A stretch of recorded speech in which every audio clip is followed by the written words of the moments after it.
It was a busy, bustling day on the island of Sodor. All over the island, steam engines and diesel engines were happily working together. Sir Topham Hatt came to see Thomas.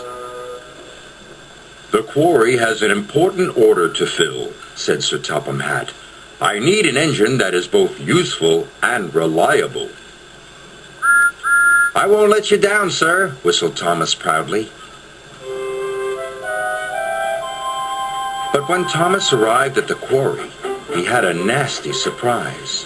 "Oh, it's you," wailed Diesel. "What are you doing here?" "I'm here to help Mavis," puffed Thomas proudly. "Steamies can't help, not like a diesel."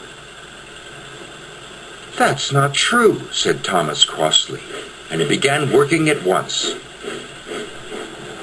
But Diesel was soon up to his old tricks. First, he shunted Thomas under the hopper. "Cinders and ashes," spluttered Thomas. Then, when Thomas let off steam, Diesel sniffed loudly.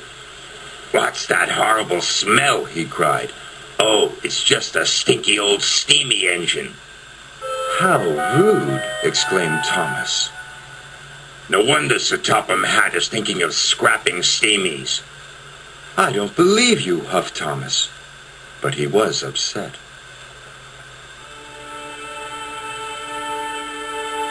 That night, Thomas stayed at the quarry, but he couldn't sleep. "What if Diesel is right?" Thomas said sadly. "What if Sir Topham Hatt scraps all of us?"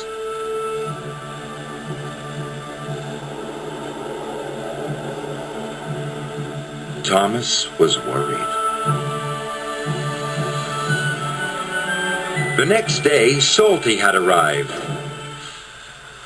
"Ahoy there, me hearties! Fresh diesel from the mainland!" After he had been refueled, Diesel's engine started to rev faster and faster.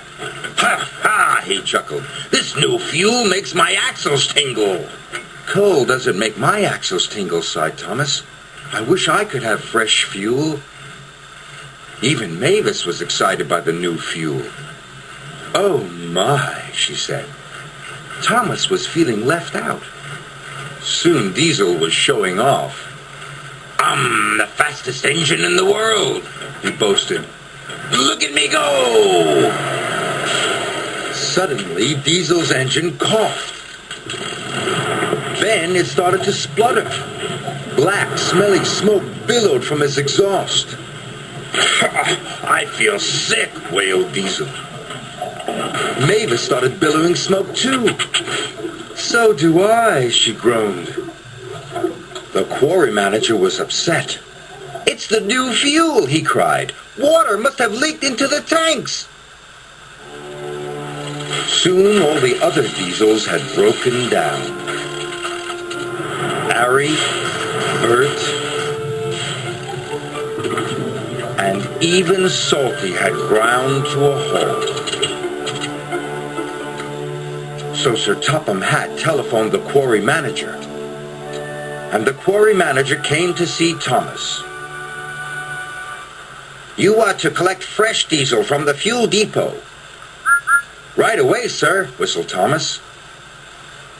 And he steamed out of the quarry as fast as he could.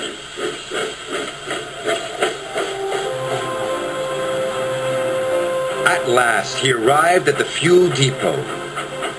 "Give me all the clean fuel you've got," Thomas cried. "This is an emergency." "We'll soon have you loaded," said the workman.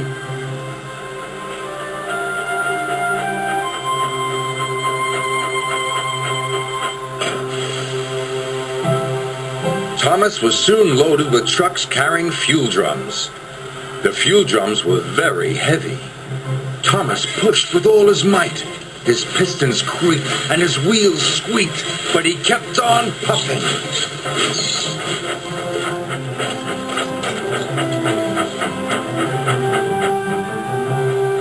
Thomas trundled all over the island with fresh fuel for everybody. For Salty, For Ari and for Bert. Thomas was feeling very tired, but he still had one more delivery to make. At the quarry, all work had stopped. Diesel was as green as a leaf. Mavis was feeling very glum.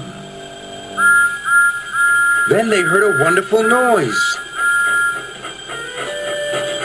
It was Thomas! He steamed into the quarry with one final puff. I made it, he cried. Mavis and Diesel had all the bad fuel drained out of their engines, and all the good clean fuel poured in. Marvelous, sighed Diesel. Thank you, Thomas, purred Mavis.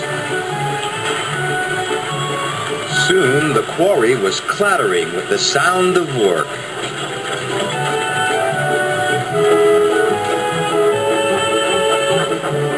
And finally, the important job was done.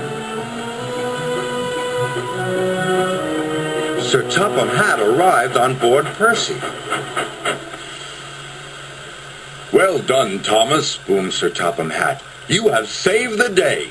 You are a really useful engine, and a credit to the railway.